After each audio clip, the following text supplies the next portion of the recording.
ممشاد ان کا نام ہے، ان کی موت کا وقت آیا، انتقال ہونے لگا تو پاس بیٹھنے والوں نے دعا دی کہ حضرت آپ کو اللہ عز و جل جنت کی فلاں فلاں فلاں نعمتیں عطا فرمائے۔ کہنے لگا بھلے آدمی، جنت تو 30 سال سے بن کر سنور کر میرے سامنے آ رہی ہے، میں کبھی اس جنت پہ نظر ہی نہیں ڈالتا۔ کیوں؟ صوفیوں کا عقیدہ ہے، آدھی کلندری رابعہ بصری کہا کرتی تھی جنت کے پانی سے جہنم بجھا دوں، جہنم کی آگ سے جنت جلا دوں، پھر بے لوث ہو کر عبادت کروں۔ یہ صوفیت کی دعوت ہے، یہ رہبانیت کی دعوت ہے۔ رسول اللہ صلی اللہ علیہ وسلم نماز کے دوران 2 قدم آگے بڑھے، پھر 2 قدم پیچھے ہٹے۔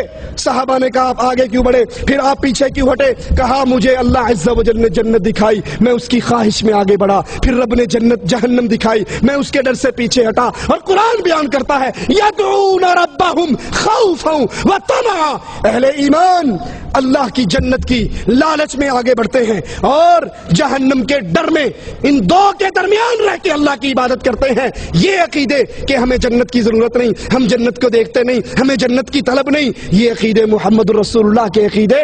آپ نے تو بدر میں صحابہ سے کہا تھا قوموا الی جنت عرضھا کعرض السماء والارض، اٹھو اس جنت کی طرف دوڑ لگاؤ جس کی چوڑائی زمین و آسمان کے برابر ہے۔ 572 صفحہ ہے فضائل صدقات کا، رہبانیت اور صوفیت کی دعوت۔ کھانا پینا چھوڑ دو، بیگم بچے چھوڑ دو، پہاڑوں میں نکل جاؤ۔ کہتے ہیں ایک بزرگ کی دلیل کوئی نہیں، کون تھا، کب مرا، کب پیدا ہوا، نام کیا تھا، کچھ نہیں، بس ایک بزرگ کی باتیں کرتے ہوئے اس کو اسلام کی دعوت دی۔ اس نے کہا کہ ہمارے نبی عیسیٰ 40 دن تک فاقہ کر لیا کرتے تھے، اور یہ بات معجزے سے ہی ہو سکتی ہے، ویسے تو نہیں ہو سکتی۔ اس صوفی صاحب نے کہا اچھا اگر میں 50 دن کا فاقہ کروں تو مسلمان ہو جاؤ گے؟ کہا بڑی بات ہے، اب تو نبی عیسیٰ سے بھی بڑھ جاؤ گے تو مسلمان ہو جاؤں گا۔ 50 دن تک نہ کھایا نہ پیا، فاقہ کر کے گزارا۔ کہا یہ تو 50 دن تیرے کہنے پہ تھے، لے اب 10 دن اور فاقہ کر کے دکھاتا ہوں۔ یہ کس رسول کی تعلیم ہے؟ یہ کس نبی کا دین ہے؟ یہ قرآن کی کون سی آیت سے ثابت ہوتی ہے اور رسول اللہ صلی اللہ علیہ وسلم کی کون سی حدیث سے ثابت ہوتی ہے؟ نہیں، بلکہ یہ دعوت رسول اللہ صلی اللہ علیہ وسلم کی دعوت کے خلاف ہے، یہ رہبانیت کی دعوت ہے۔ 588 کا حوالہ سنیے، یہی فضائل صدقات کہتے ہیں جنید بغدادی نے کہا ہمارے سری سختی جو پیر تھے 98 برس تک کسی نے اس کو موت کے علاوہ بستر پہ لیٹے ہوئے نہیں دیکھا، 98 برس تک کھڑے ہو کر عبادت کرتے رہے۔ اس کی کمر تھی یا کوئی اوریجنل قسم کا لینٹر ڈلا ہوا تھا؟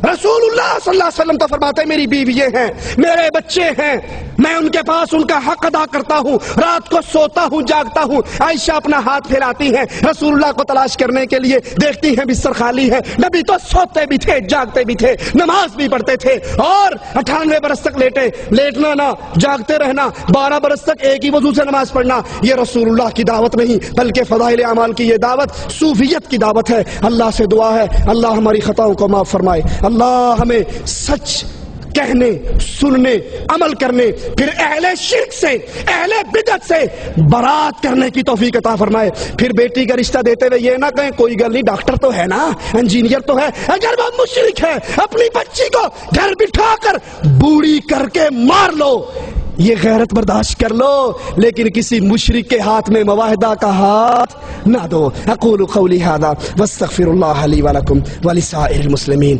فاستغفروہ انہ هو الغفور الرحیم۔ جزاکم اللہ خیر۔ حضرات ابھی سماعت فرما رہے تھے آپ فضائل اعمال کی حقیقت کے عنوان پر فضیلت شیخ توصیف الرحمان کو نہایت ہی علمی اور وہ گفتگو آپ نے سماعت فرمائی ہے جو کہ اہل جدہ میرے خیال سے اس سے پہلے بھی شیخ کی تقاریر اس موضوع پر حالانکہ موجود ہے، لیکن چونکہ ہمارے پاس ڈاکومنٹیشن کی شکل میں ہم یہ چاہ رہے تھے کہ اس پیغام کو یہاں سے پوری دنیا کے لیے تیار کیا جا سکے، اور یہ ایک بار پھر ہمارے پاس ایز اے ڈاکومنٹیشن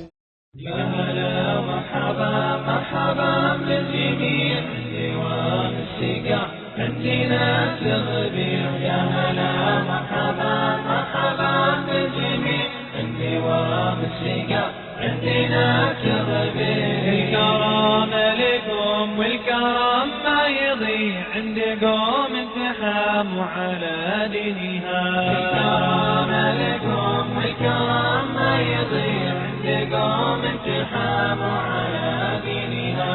يا هلا مرحبا مرحبا بالجميع، عندي وام السقا